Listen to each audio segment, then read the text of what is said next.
Have you ever imagined the amount of despair that any creature feels when it has to eat itself? It's not always because of hunger. The unbearable natural conditions and the psychological pressure that the animal feels in captivity can sometimes be so much that it pushes it to eat the organs of its body. They also may eat parts of their body to protect themselves from the attacks of predators. In today's episode, I will talk about animals that deliberately eat themselves. But before we start, please like the video and subscribe to the channel. Let's go.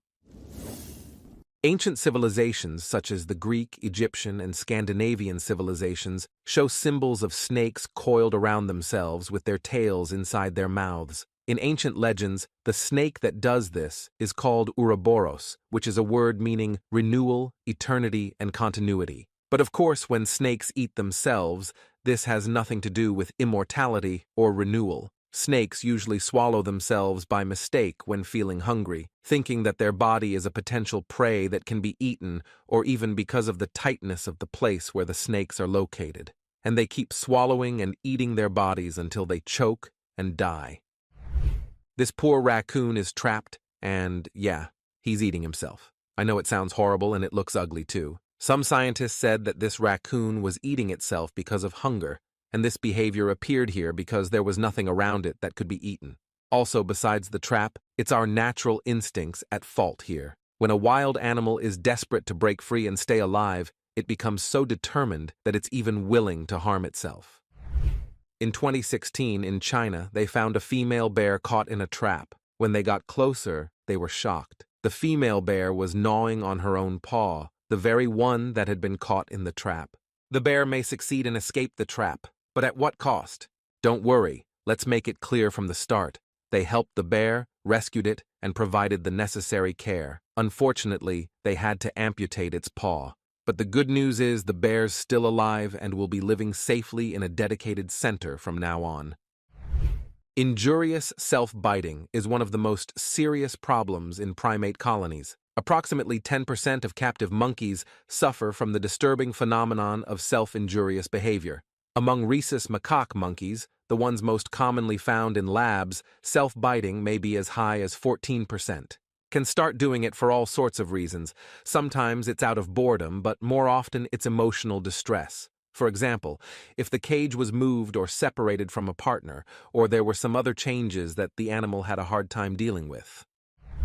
Although cats are considered cute and gentle animals, however, the female cats may eat her placenta after giving birth. Placenta-eating behavior happens with many mammals such as goats, camels, and mice. But what may shock you is that there are more than 4,000 species of animals that eat their placenta after birth.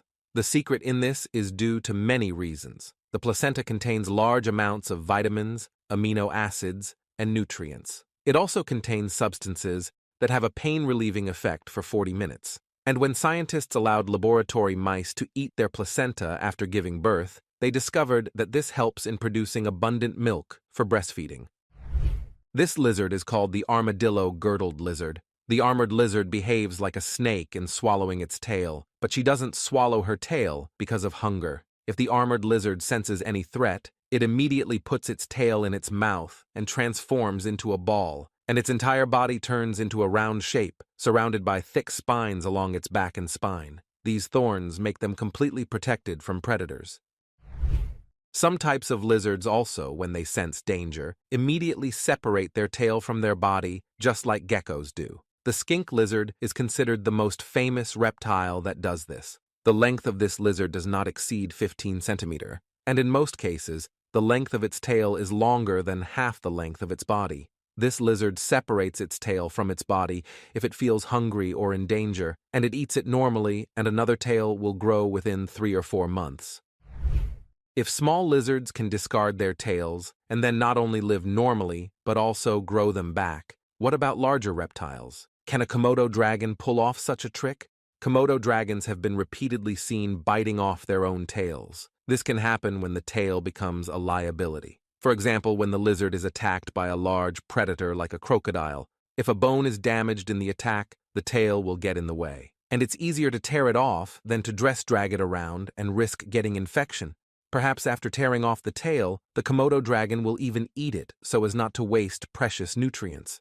From the point of view of theory, the Komodo dragon actually won't be able to grow their tails when they're injured or severed, and it'll likely have a tough time competing with healthy Komodo dragons sporting their tails. That's all, guys, for today. Which of these animals would you like to see in person while eating their bodies? Let me know in the comments. And don't forget to like the video and subscribe to the channel. Your likes and comments encourage me to continue. Thanks for watching and see you later.